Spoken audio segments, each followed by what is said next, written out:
نن زما په زړه کې درد نه پیدا کی. دغه د فلسطین مسلمانان، دغه د غزه مسلمانان، دغه کمزوري ضعیفان دا زما رونه دي، دا که زنانه دي زما خويندې او زما میندې دي، دا درد په زړه کې پیدا کول غواړي. اوس په دې وخت کې مسلمانانو ته څه کول پکار دي؟ هغه په غزه کې اوسېږي او ما او تا دلته کې اوسېږو. اوس مسلمانانو ته څه کول پکار دي؟ زما استاد لپاره خبره دا ده، اصل هغه خبره دا ده چې تاسو ته معلومه ده پابندیانی دي، څوک د ځان سره تلی خو نشو هلته کې د 50 mm نه زیات کچرې د ځان سره سپری وړي نو هم د هغې به اجازت طلب کړي، د هغې هلته کې NOC جمع کړي. دومره پابندۍ ستن د ځان سره نشي وړی، د هغې به نم پوچګچ کېږي. نو بیا به ته څه فلسطین ته لاړ شي او هلته کې به څه وکړي؟ هغه خو تلی نشو مونږه، خو څه به کول غواړي؟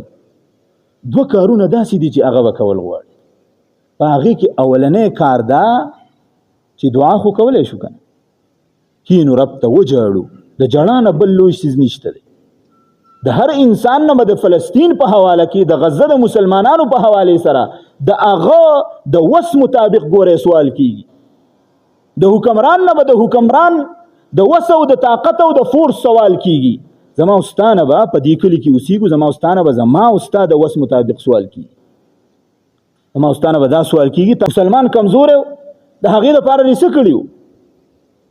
نو موږ به اولنی څیز دا چې دعا وکړو. دویم څیز دا چې موږ به مسلمانان د دې اسرائیلو کوم پروډکټس دي د هغې به بایکاټ کړو. موږ او تاسو ګوره زمونږ په درستخانونو باندې، زمونږ په کورونو کې، زمونږ هر یو څیز هغه د اسرائیلو د پروډکټسو نه ډک دی. ولې موږ دا ختمولی نه شو؟ دا پرېښودلی نه شو؟ دا که چېرې موږ پرېږدو ولې موږ ژوند نه شو تېرولی؟ د دې روپۍ هلته کې روانې دي، په دې باندې یو مردکی واغستلی شو او زما د مسلمان په دې سینه کې خښ شو، د دې به ستا نه تپوس نه کېږي؟ وایي مړه دا خو هسې هم راوړلی شوي دي، که ما وسکه نو څه او که ومې نه سکه نو څه. نه، ستا یو فتوه ده او یو تقوا ده، ستا یو غیرت دی. هغه غیرت خو ته لږ راوبارږه که نه، هغه غیرت په ځان کې وګوره، ما نه به تپوس کېږي سبا. نو دویم کار به دا کوو چې د دغه اسرائیلو چې څومره پروډکټس دي د هغې به بایکاټ کوو به که نه انشاءالله. د نن نه بعد به دا تپوس کوئ. زه خو چې ورځم زما غیرت ما ته دا وایي،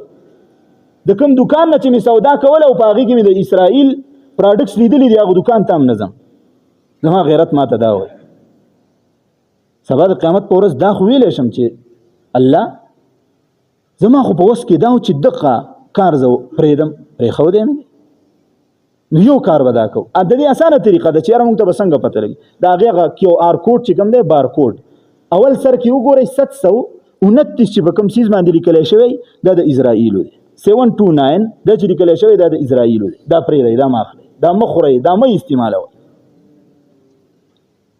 تاسو اندازه ولګوئ. زمونږ به مسلمانانو کې علماء کرام فرمایي وایي دا مسله ژوندی ساتل پکار دي چې موږ د دې نه غافله نه شو. زمونږ مسلمانان حکمرانان د دې څیز نه غافله دي. دغه یو څو مذهبي خلک ته دقه د دې څیز خبره کوي او نور ټوټل مسلمان په غفلت کې پروت دی. اول ورځ قومي کانفرنس وشو، دلته کې زمونږ د باباجي مرید دی حضرت مولانا مفتی ابو محمد سے، دا ټول علماء کرام دا راجمع کړي او بهترین پروګرام هغه وکړ. الله سبحانه وتعالی به هغه ته اجر ورکړي. دا مسله به موږ ژوندی ساتو په هرې حوالې سره. د جذبې د جهاد په حوالې سره هم زمونږ مشران خو داسې تیر شوي دي قسم د انسان حیران شي. حضرت ابو دجانه رضی الله تعالی عنه، علامه ابن الاسیر جزری رحمت الله علیه اسد الغابه فی معرفت صحابه کې د متعلق لیکلي دي چې په یو جنگ کې اوچتې هغه دروازې وي، اوچت بیلډینګ و، اخوا څوک نشو وروخته. حضرت ابو دجانه رضی الله تعالی عنه صحابه کرامو ته وایي ما په یو څادر کې واچوئ، ومې خوځوئ او بیا لاله یو درچکه راکئ چې د دیوال نه اخوا ور پرېوځم او تاسو ته دا دروازه کولاو کړم، بیا به تاسو راننوځئ. صحابه کرام په یو څادر کې اچئ، خوځئ او بره ورولي، لاندې هغه پرېوځي. څه ګوري چې څنګه لاندې ور پرېوت دا خپه یې ماته شوه. تولیږي خلک پرې راځي، څوک یې سر وهي، څوک یې خپې وهي، څوک یې ملا وهي، دی تولیږي، دروازه کولاوي، مسلمانان دننه راننوځي، هغه ټوله چې کوم دی نو قلعه هغه فتح کوي. دا مسلمانان. حضرت صفیه رضی الله تعالی عنها غزوه خندق په موقع باندې پیغمبر علیه الصلاۃ والسلام هغه ته حکم وکړ وی ته د دې صحابیات خو او شاته اوسېږه ته نگرانی کوه بل طرف ته غیر دا موقع لیدل چې یاره کله به دا زنانه خالی پاتې کیږي چې موږ په ورشو او د دې چې کوم دی نو قتل عام وکړو یو کس ورغه او حمله کوله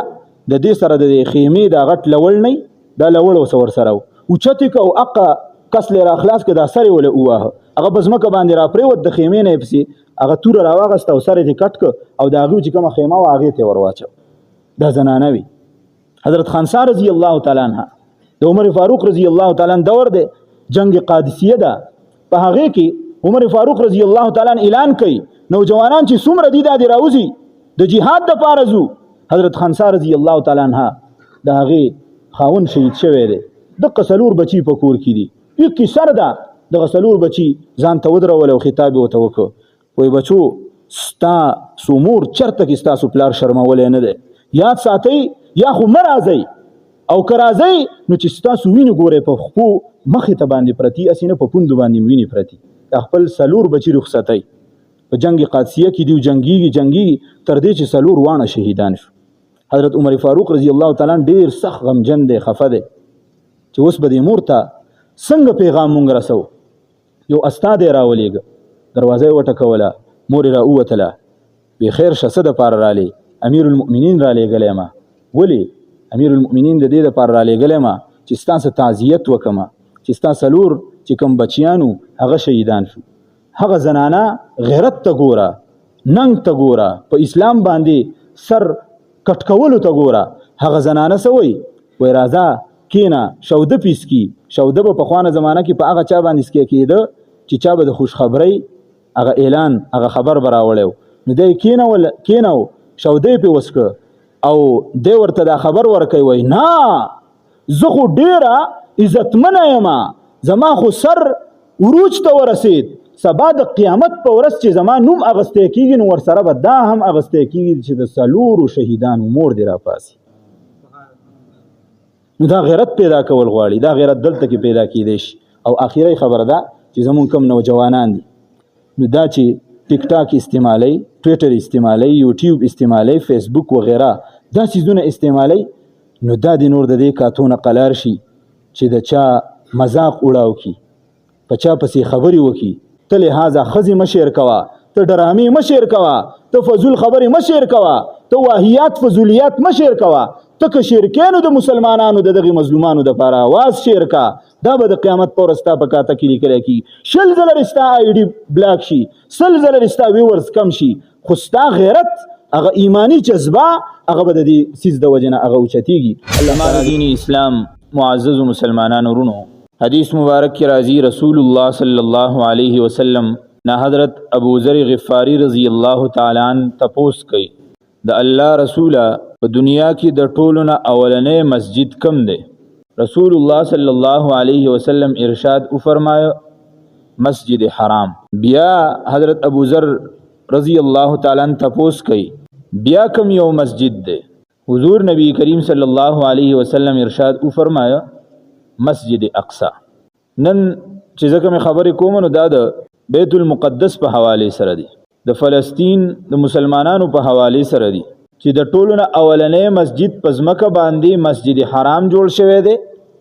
او په دویم نمبر باندې چې کوم مسجد جوړ شوی دی نو هغه مسجد اقصی دی د دین تاسو اندازه کولای شئ چې د مسجد اقصی څومره لوی حیثیت دی او تاسو بیا د دین هم اندازه ولګوئ چې قرآن مجید کې الله سبحانه و تعالی چې کله د حضرت ابراهیم علیه السلام تذکره کوي او د عراق نه حضرت ابراهیم علیه السلام او حضرت لوط علیه السلام هجرت کوي نو الله سبحانه و تعالی ورته یو ځای ښیي ونجیناه ولوطا الى الارض التي باركنا فيها چې مونږه حضرت ابراهیم علیه السلام ته او حضرت لوط علیه السلام ته نجات ورکو هغه ته حکم دا کړو چې تاسو هجرت وکړئ کوم ځای ته یو برکت والا ځای ته هغه برکت والا ځای کوم دی هغه فلسطین دی هغه د بیت المقدس سرزمین دی چې تاسو دغه ځای ته هجرت وکړئ اوس تاسو اندازه ولګوئ چې حضرت ابراهیم علیه السلام له الله سبحانه وتعالی یو زوی ورک حضرت اسماعیل علیه السلام هغه ته الله سبحانه وتعالی یو مواری وسپارله هغه مواری دا و چې ته په مکه مکرمه کې د دین مرکز جوړې کعبۃ الله د هغه په خدمت کې د هغه متولی او مشری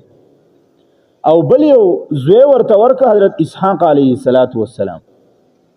او هغه ته یو ځای وسپاره د دین مرکز بیت المقدس هغه ځمکه چې په دې ځمکه باندې به ته د دین کار کې ته بدلته کې په مسجد اقصی کې متولی او مشری نو معلومه دا شو چې یو دور داسې و چې الله سبحانه وتعالی د دین دو مرکزونه د تهذیب انسانی دو مرکزونه د الله سبحانه وتعالی د قانون د نافذ کولو دو مرکزونه قائم کړیو یو بیت المقدس او یو د رسول الله صلی الله علیه وسلم جای پیدایش هغه مکه مکرمه او پاغي کې مسجد حرام نو دا د دین هغه مرکزونه اندازه ولګوي چې الله سبحانه وتعالی دې ته څومره لوی حیثیت ورکړي او بیا دومره لوی حیثیت میلاو شوی دی چې کله رسول الله صلی الله علیه وسلم با منځ کاو نو 15 میاشتې یا 18 میاشتې راوی ته پکې شک ته حضور نبی کریم صلی الله علیه وسلم هغه بیت المقدس طرف ته مخ کړی دی او منځ کړی نو بیت المقدس دومره اوچت شان لري اوس یوازې قبله ګرځیدل په دې کې صرف دې طرف ته اشاره نه ده چې صرف رسول الله مبارک منځ کاو نه د دې څخه شاته ډېرې خبرې منسلک دي چې ستا عقیدت او احترام د یو ځای سره یې نو البته هغې طرف ته منځ کې لہذا د رسول الله صلی الله علیه وسلم عقیدت د دغه ځای سره مینه او محبت ورسره د دې وجه نه 15 یا 18 میاشتې رسول الله صلی الله علیه وسلم بیت المقدس طرف ته منځ کړی دی مسجد اقصی طرف او دغه سکه کله چې رسول الله صلی الله علیه وسلم په مکه مکرمه کې نو په دې یو طریقې باندې به منځ کاو کعبه ته په داسې شان سره ودرېده چې مخ به کعبه ته هم راته او مخ به بیت المقدس ته هم راته دواړه به هغه د رسول الله صلی الله علیه وسلم د قبله په طرف باندې د مینه او د محبت او د بیت المقدس بیا یو وخت داسې راغی چې حکم راغی رسول الله صلی الله علیه وسلم ته حکم وشو چې ته هغه اولنۍ قبله ته چې مونږ کې نو ستا دغه ارمان او ستا دغه ارزو مونږ پوره کړله کعبۃ الله طرف ته اوس مونږ شروع کړو نو هلته کې یو مسجد دی څوک سعودي عرب ته تلي مسجد قبلتین ورته وایي نو په حقا مسجد قبلتین کې رسول الله صلی الله علیه وسلم 2 رکعاته مونږ وکړو او 2 رکعاته ورته پاتې 2 رکعاته بیت المقدس طرف ته وکړو او 2 رکعاته مونږ هغه کعبۃ الله طرف ته پوره کړ نو اوس هلته کې هغه نشان شته داسې چې په ګیټ رانه نوځي یو میراب دلته کې دی او یو شاته په هغه ګیټ باندې د پاسه هغه نشان لګېدلی دی نو د دې ټولې خبرې خلاصه دا ده چې رسول الله صلی الله علیه وسلم د کعبۃ الله سره د مسجد اقصی سره ډېره لویه مینه کړې ده او مینه به یې ورسره ولې نه کوله کوم آیت مبارکه چې ما تلاوت کړ سبحان الذي اسرى بعبده ليلا من المسجد الحرام الى المسجد الاقصى چې رسول الله صلی الله علیه وسلم کله اسمان ته الله تعالی خېجاو د معراج په هغه لوی شپه باندې په هغه مبارک شپه باندې په شب معراج رسول الله صلی الله علیه وسلم سفر شروع کو د بیت الحرام نه شروع کو سفر او په بیت المقدس باندې ودرا نو د دې واقعي د معراج هم تعلق ته د بیت المقدس سره او بیا ولنه چې د بیت المقدس ته کله رسول الله صلی الله علیه وسلم ورسېده نو پیغمبر علیه الصلاۃ والسلام ټول انبیاء کرام ته الته کې د سحر جمع هم ورکړ ټول انبیاء کرام اغا الله سبحانه وتعالى الته کې حضور کړ پیغمبر خدا صلی الله علیه وسلم ورته د سحر 2 رکعاته منځ ورکړ د دې وجنه پیغمبر خدا صلی الله علیه وسلم یو نوم څه دی امام الرسل امام الانبیاء نو دومره عظیم نسبت ته د قضیه سره د کلونو نه د قضیه د بیت المقدس د زمکه د مسلمانانو په قبضه کې را روانه وه. ډېر ادوار پې تیر شوي مسلمانان به دغلته کې اوسېده. د حضرت عمر فاروق رضی الله تعالی عنه دور چې کله راغی نو حضرت ابو عبیدة بن الجراح رضی الله تعالی عنه عمر فاروق رضی الله تعالی عنه لېږلی د رومیانو سره وې ته جهاد وکړه. نو هغه تلی د رومیانو سره جنګېده، بیت المقدس ته نږدې شو. نو هلته کې چې کوم عیسایانو پادریانو مشرانو د هغه ځای نو په هغې کې بعضې خلکو دا خواهش وکړه چې تاسو د بیت المقدس په دې سرزمین باندې حمله مه کوئ او ستاسو چې کم مشر دی کم امیر دی هغه ته ووایه هغه دې زموږ سره میلاو شي. ابو عبیدة بن الجراح رضی الله تعالی عنه د عمر فاروق رضی الله تعالی عنه په نوم باندې خط ولیک او دا وینا یې ورته وکړه چې ته راشه دلته کې فلسطین ته او د دې مشرانو پادریانو سره عیسایانو سره میلاو شه، کېدای شي دا ځمکه موږ ته دقسې حواله کړي، بیا دغه د عیسایانو په قبضه کې. نو حضرت عمر فاروق رضی الله تعالی عنه د هغه ځای نه روان شو. اوږد منزل یې وکړ. پخوانه خو به سفر یې په جهازونو کې یا په ګاډو کې خو نه وي، خو بس دغه پیدل سفر یې وي او چېرته سورلي به و د چا سره د اس په صورت کې یا د اوښ په صورت کې. نو په هغې باندې عمر فاروق رضی الله تعالی عنه هغه ورسېده. چې کله ورسېده راکوز شو د خپلې سورلۍ نه. نو تاریخ لیکلی دی چې حضرت عمر فاروق رضی الله تعالی عنه حضرت انس رضی الله تعالی عنه منقول دی چې د حضرت عمر فاروق رضی الله تعالی عنه د دې یوې اوږې په منځ کې او د بلې اوږې په منځ کې 3 پیوندونه د کپړې لګېدلي او حضرت عمر فاروق رضی الله تعالی عنه هغه زړې کپړې اغوستې وې، فیزار یې د کجورو د دې پاڼو نه جوړ کړی، راکوز شو د خپلې سورلۍ نه. کله چې دغه خلکو هغه ولیده عمر فاروق رضی الله تعالی عنه ته وی امیر المؤمنین دا خو چې کوم دی نو داسې عجیبه کپړې اغوستې دي، دا خو مشران دي، د دې خلکو سره وسته میلاوي. حضرت عمر فاروق رضی الله تعالی عنه وی ما ته الله سبحانه وتعالی په کپړو کې عزت نه دی راکړی، ما ته الله سبحانه وتعالی په اسلام کې عزت راکړی. د دې سره خبره وکړه چې کله هغه خلکو امیر المؤمنین حضرت عمر فاروق رضی الله تعالی عنه ولید یو عجیبه اثر پې وشو او ټولو په جمع باندې وي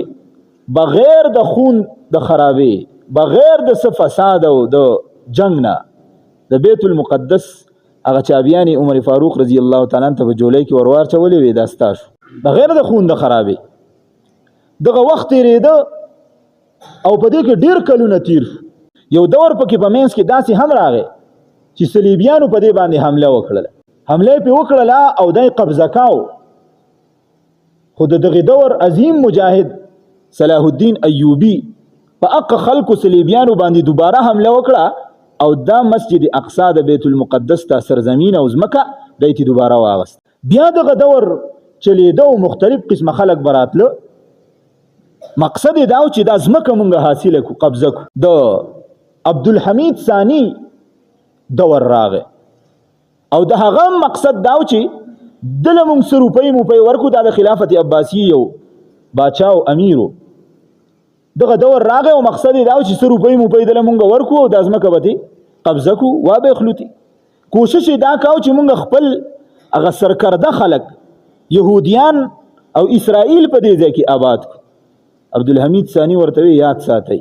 زما سر به قلم کوي خو زه به چاته دا اجازت ورنکم چې یهودیان اسرائیل دی په فلسطین په ځمکه باندې د بیت المقدس په سرزمین باندې آباد کړي. دغه کوشش د دوی ناکامه شو. بیا دور تېرېده تر دې چې د خلافت عباسي یو امیر چې د هغه حسین ابن علي نوم هغه له دې خلکو لالچ ورکړ، کوشش یې پې وکړ ډېر او هغه په دې کوشش کې کامیاب شو. دلې څه پیسې ورکړې وې ته په دې مدینه منوره باندې حمله وکړه. هغه حمله وکړله د هغې د وجې نه مسلمانان کمزوري شو او دقه خلک د هغې لاسو ته د بیت المقدس دا سرزمین چې کوم دی نو دا ورغی. 1900 کاله تقریبا د مسلمانانو په لاس کې د بیت المقدس دا ځمکه وه. 1900 کاله او د دې عیسایانو د دې یهودیانو اسرائیلو د برطانیې او د فرانس په سازش باندې دقه حسین ابن علي دوکه شو د هغه خلکو ته ځمکه ورکړله دغه خلک راوسته او آبادولي اندازه ولګوئ د اسرائیلو چې کومه خطه ده او هغې په کوم ځای باندې آبادو که اوس هم تاسو لږه زړه نقشه وګورئ نو هغه یوه نرۍ غونته کې پټه ده معمولي غونته کې پټه ده دغه خلکو دغه خپل مهم شروع کو تر دې چې 1948 کې باقاعده تور باندې دیو هغه ځمکه تقسیم کړله او دغه خلک په دغه ځای کې چې کوم دی نو اسرائیل آباد کړ او مسلمانانو ته د وتلو حکم وکړ کله مصر ته کله ترک ته کله یو ځای ته بل ځای ته دغه تفصیل چې کوم دی نو هغه بیا وګورئ نو اندازه ولګوئ د دې خبرو نه چې تر 1900 کالو پورې د مسلمانانو په لاس کې په قبضه کې دغه د بیت المقدس د ځمکه وه نن بیا دغه خلک خواهش لري چې موږ ته د ځمکه میلاو شي څومره ظلمونه یې وکړه څومره ماشومان یې شهیدان کړه څومره تورسرې څومره زنانه یې کونډې کړې څومره بوډاګان او ضعیفان قسم دی سړی هغه ویډیوګانې کتی نه شي بله ورځ ما د یو کس هغه پوسټ وکته نو هغه ورکړی چې ما خپله لور وس بغیر د سر نه چې کوم دی نو دفن کړه اوس مې خپله لور بغیر د سره دفن کړه جنازې د کور نه 4 جنازې 15 جنازې خاون خپل ښځه دفنوي خپل ماشومان دفنوي یو ظلم روان سړی کتی نه شي ویډیوګانې دا د څه دپاره دا وجه دا د دې خلکو ته هم پته ده چې دا ځمکه ډېره مقدسه ځمکه ده پاکه ځمکه ده دا د دې مسلمانانو نه اغسته غواړي یو بزرګ تیر شوی دی امام مقاتل رحمت الله علیه هغه یو آرټیکل لیکلی دی په دې حوالې سره په هغې کې لیکلي چې زه دا خبره ثابتولی شم چې د بیت المقدس چې دا څومره ځمکه ده په دې کې یو لویش داسې ځمکه نشته دی چې په هغه باندې د یو پیغمبر د تبلیغ څه حصه نه ده راغلی یا یو پیغمبر پې خپه نه ده لګولې یا یو پیغمبر پې سجده نه ده کړې دا دومره مقدسه ځمکه نن کفر هغه یو ځای شوی دی نوم کفر یو ځای شوی دی خو افسوس دا دی چې مسلمان چرته کې یو نشو زمونږ د عربو یو عالم دی شکیب ارسلان دا هغه نوم دی ډېر لوی کتابونه یې لیکلي دي او په هغې کتابونو کې هغه د مسلمانانو په عروج او زوال باندې کتابونه لیکي چې مسلمانانو ته به ترقي څنګه میلاویږي مسلمانان ولې کمزوري شو هغه نکات هغه راجمع کوي او په هغې باندې کتابونه لیکي نو هغه وایي یو پیر مې سوچ کاو چې ګوره په دنیا کې د ټولو نه چې بهترینې کومې ځمکې دي هغه د مسلمانانو سره دي او په دنیا کې چې کوم سمندري لارې دي هغه هم د مسلمانانو په خطو کې دي کوم بري لارې دي د وچې لارې دي هغه هم د مسلمانانو په خطو کې دي کومې هوایي لارې دي هغه د مسلمانانو په خطو کې دي کوم معدنیات دي بهترین د ځمکې پیداوار دی هغه هم د مسلمانانو سره دی بیا وجه څه ده چې مسلمانان رو به زوال دي رو په رو په ښکته باندې ځي وهل خوري ټکول خوري د دې وجه څه ده دا فکر او سوچ مې کاو نو اوده شوم چې اوده شوم خوب مې ولیده په خوب کې مې حضرت ابوبکر صدیق رضی الله تعالی عنہ ولیده او حضرت ابوبکر صدیق رضی الله تعالی عنہ ما تپوس وکړ چې امیر المؤمنین د پیغمبر علیه الصلاۃ والسلام د وفات د وصال نه بعد پتا باندې ډیر مشکلات راغلی وو ډیر مصائب راغلی وو مرتدین سر اوچت کړو د هغې سرکوبي تا کړې وه اوس ما ته دا لاره وښایه مسلمان ولې په ښکته باندې روان دی د دې څه وجه کیدی شي حضرت ابوبکر صدیق رضی الله تعالی عنہ وفرمایل چې شکیبه مسلمانانو قل هو الله احد سورة الاخلاص پرې ښودی دی سورة الاخلاص پرې ښودی وی ما سوچ کاو چې سورة الاخلاص خو عقیده ده عقیده د توحید پکې ذکر شوی ده په دې کې عمل کم دی په دې کې خو عقیده ذکر ده د الله وحدانیت ذکر ده. بیا مې وروسته یو خبره ذهن ته راله چې الله سبحانه وتعالی زموږ نه یو کار غواړي، تخلقوا باخلاق الله،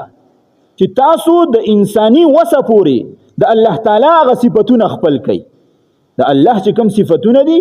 ستاسو د انساني وسه پورې چې څومره تاسو کولی شئ هغه صفتونه یو کړئ. نو په هغې کې اولنی صفت الله سبحانه وتعالی په سورت اخلاص کې چې کوم ذکر کړی دی نو هغه د څه شي دی؟ د وحدانیت دی. نو ذهن ته مې دا خبر راله چې مسلمان ځکه روبه زوال دی چې د وحدانیت پرېښودی دی،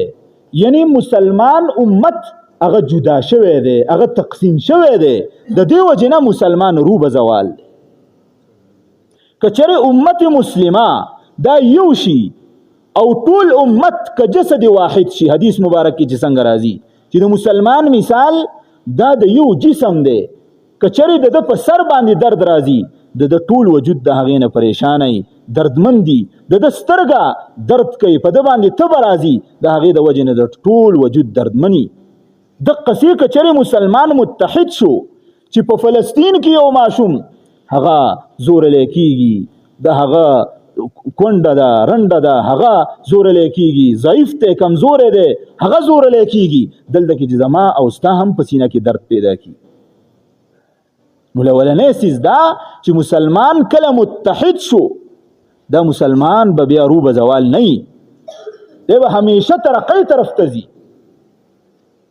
او دویم سیز چې زما ذهن ته کوم راغی د سورة الاخلاص نه چې مسلمان ځکه روبه زوال دی چې د الله صفت ته صمدیت، استغنا، د چا نه تمه نه کول. مسلمان ځکه روبه زوال دی چې دی محتاجه دی محتاجه. که د بجلی بیل زیاتی کمی نو ام د دی او پلار موجود دی ایمه په د هغې نه به تپوس کوي. که د نوکر پیشه تنخواه یې واقع او کمی نو د دی او پلار موجود دی د هغه نه به تپوس کوي. مسلمان مستغنی نه دی، د په ځان کې استغنا نه ده پیدا کړ. د افسوس خبره دا ده په مسلمان ملک کې د ټولو نه بهترین چینی دا په دغه کې پیدا کېږي په مردان کې، او ابل یو ریپورټ ما کاته په هغې کې دا دی چې په ټنونو مال دیو چې کوم دی نو د بهر ملک نه راغواړي د چینو. اندازه ولګوئ ولې مسلمان کمزورۍ طرف ته تللی دی؟ وجه یې دقه ده چې په ده کې استغنا ختمه شوې ده، استغنا. لہذا انفرادي طور باندې موږ به څه کوو؟ په ځان کې به استغنا پیدا کوو. او آخری سیز په سورة الاخلاص کې چې موجود دی هغه دا دی لم یلد ولم یولد ولم یکن له کفوا احد، چې د الله تعالی سره څوک نشته دی، نه زوی نه همسر نه ښځه نه خاون نه لور، یهودیانو عیسایانو یا دا قسمه عقیدې چې لري. په دې کې ماته دا سبق میلاو شو چې مسلمان د تفرقه بازی پریدي، فرقواریت تی پریدي. د دینه بعد به مسلمان دا امپرومنٹ کوي، دا به امپسایز کیږي نه، دا به لاندې ځمکې ته نه ځي، دا به د چا د خپې پامال کیږي نه،